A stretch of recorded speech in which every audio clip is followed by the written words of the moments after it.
1945.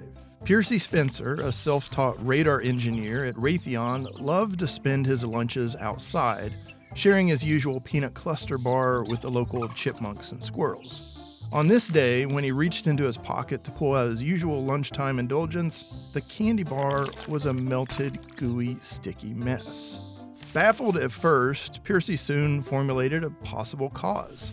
You see, all morning he had been working on some improvements to a magnetron. This is like a loudspeaker for radar waves. Could this have caused his candy bar to melt? He rushed back into the lab and placed some popcorn kernels under the magnetron. And so was born the world's first microwave popcorn. The next day, Percy brought an egg from home and stuck it under the magnetron. It exploded, leaving one of Percy's skeptical colleagues with literal egg on his face. It wasn't long before Raytheon patented Percy's discovery and introduced the first commercial microwave, weighing in at 750 pounds for a mere $3,000. Over the years, the size and cost have gone down, and these little boxes have become commonplace in kitchens and break rooms most everywhere. So the next time you heat up that cold slice of pizza, give a little love to old Percy Spencer. If not for that chance encounter between peanut cluster bar and microwaves, our world might be a very different place. Is this just how innovation happens? By chance, like winning the lottery? Should we spend lots of money buying more and more lottery tickets, or maybe just decide our chances are too slim and just do nothing? Well, the good news is that innovation doesn't have to work that way. In most cases, truly innovative companies use process, tools, and mindset to innovate on purpose. I'm Scott Pletcher, and welcome to That's Innovation. In this series, we're going to look deeper into innovation, specifically how we can innovate on purpose in a repeatable manner. We'll cover some innovation management theory, and we're going to help you put that theory into practice with some ideas and tools that you can use in your very own organization. If you want to get started with an innovation program, or maybe you've tried some things in the past but nothing's quite caught on, this series is for you. Plus, because cloud is right here in our name, we'll call out where the cloud might help you out on your innovation journey. Okay, without further ado, let's get started. Where do we start? How about what is innovation? Roll that lovely training video.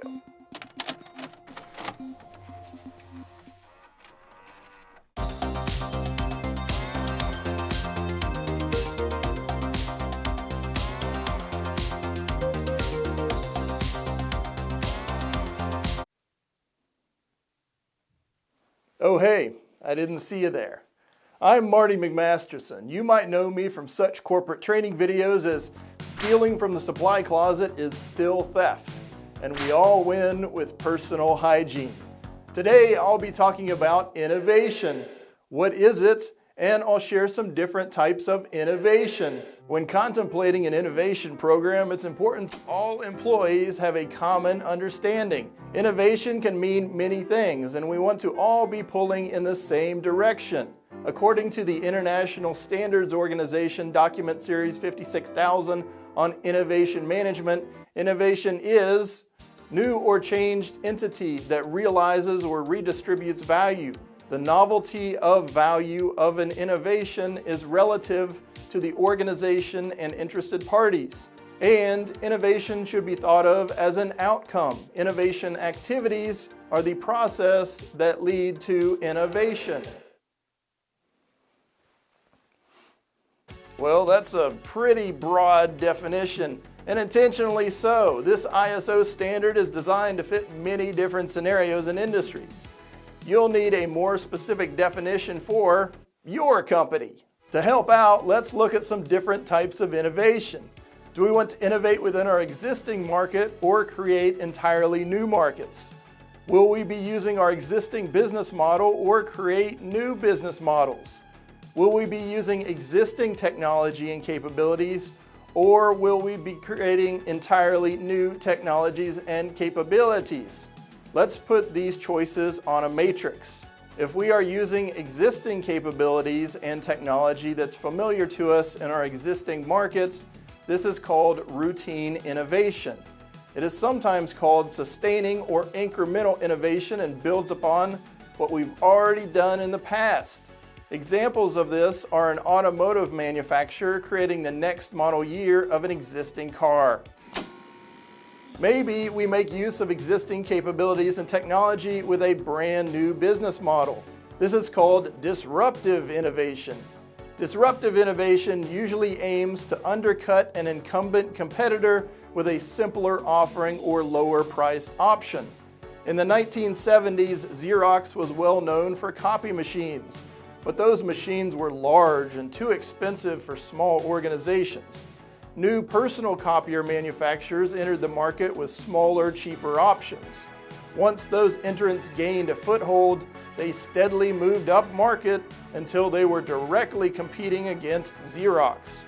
If we want to design completely new business models using never-before-seen technology, this would be called architectural innovation. We'd be creating things from scratch and maybe leveraging partnerships to drive new markets. An example of architectural innovation are the brand new Motorola Dynatac cellular mobile phones. This small handheld unit contains new technology and also represents a new subscription business model for the cellular telephone service operators. As cellular service areas expand, demand for cellular telephones will expand and vice versa. If we want to just focus on creating brand new technology and capabilities, but apply them to our existing business models and markets, this is called radical innovation.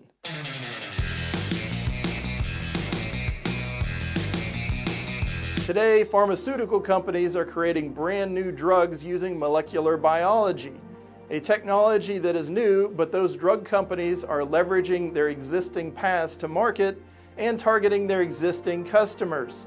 And that is totally radical.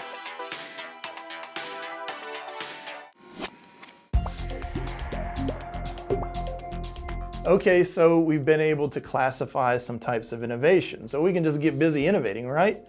Not exactly. That's just kind of like buying more lotto tickets and hoping we get lucky. What we need is to draw some bounds around our innovation efforts. Things like a strategy and objectives will help us focus our resources. A process and a way to measure that process can help us accomplish our objectives and improve. Collectively, these things form our innovation management system. Now, you don't need massive bureaucracy, dozens of people, and a pile of money for an innovation management system. In fact, I recommend that you start small as you possibly can, maybe just in your own department. The things that you learn while small will be really helpful when you try to scale to a larger program. Plus, having a well thought out plan in hand is very useful when trying to expand your innovation efforts and seeking executive support. To get started on our innovation management system, I like to start with designing a process. I know what you're saying, wait a second, what about the mission statement and the vision and the strategy and all those other project-y sounding things? Well, we'll get to those things, just stick with me. Here's an example of an innovation process. It starts with an idea intake, then we sort and select and prioritize those ideas. The ideas evolve into a concept, which becomes a working prototype and then maybe progresses to a pilot. The ability to iterate is important so items can fall back to a prior stage, or maybe they're shelved altogether. If things are looking good, that innovation might be on its way into full production. However, scaling something into full production is usually pretty involved and may be beyond our direct control.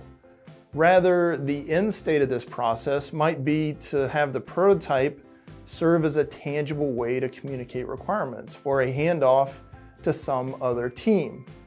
Maybe the customer feedback collected in the pilot phase can help us build a strong business case and secure additional budget and resources. Through building our process, we'll get an idea of our degrees of freedom, what's within our control and what's outside of our control. And that's why I like to start with a process. Now that we have a workable process and we know where our boundaries lie, we can spend some time on our strategy. Of all the possible paths that we can take with innovation, a good strategy will focus our energy to a very specific area. If you recall the types of innovation from earlier, we're probably not going to focus too much on disruptive or architectural innovation. Those usually involve new markets and new business models, which are most likely out of our sphere of control. Now, routine and radical innovation, that's a different story. And we have a secret weapon, the cloud. The cloud provides us with a wealth of new technical capabilities, which are very accessible and really cheap. Since the barrier to entry for cloud services is usually just an internet connection and a credit card, that should be well within our sphere of control. Our innovation strategy might read something like, search for radical innovations that will simplify the customer experience. This tells us that we're going to explore new technology that can improve how our current customer base interacts with us. Now, if through our process design we realize that we don't have any direct access to customers, that wouldn't be a great strategy. Rather, I might adjust it to say, search for radical innovation in the customer experience, which our go-to-market team can test with customers. That's how the process first step can help strategy definition. We want to be mindful of existing organizational roles and responsibilities. You don't want your early innovation efforts to be perceived as covert activities trying to undercut existing roles, as that's a quick way to get shut down. Rather, in this case, our strategy is to bring innovative ideas to another part of the organization that's probably really hungry for those types of things. As for objectives, let's keep it simple for our first iteration. At this point, we're just working through our process and getting everyone comfortable with it. So I'd probably have an objective like, take 4 ideas through the innovation process this quarter. I'd avoid something like create 4 successful innovations this quarter. As much as we'd like all of our ideas to be resounding game changers, that's just not going to be the case. Even if an idea is shelved or canceled, you can still learn a ton. Plus, you want to remain impartial as to the fate of each idea. History is rife with innovations that were pushed through despite warning signs in earlier phases. If you're playing along at home, here's your assignment. Come up with a version 1.0 innovation process. It should have an entry point, exit points, and accommodate some form of iteration. I'd also recommend low barriers to idea entry and avoid the urge to stage gate everything, especially in the early phases. Next, come up with a strategy that describes how you want to focus your innovation laser beam. You want to have these 2 things in hand as we go into the next episode, idea management. How we collect them, how we manage them, how we decide which will progress our strategy. Let us know down in the comments below how you're coming along on your homework, and feel free to ask any questions. Plus, if there's a specific innovation topic you'd like covered in an upcoming episode, let us know that too. Speaking of the next episode, be sure to subscribe and hit that little bell icon to be notified the split second the next episode is released. I'm Scott Pletcher, and that's innovation.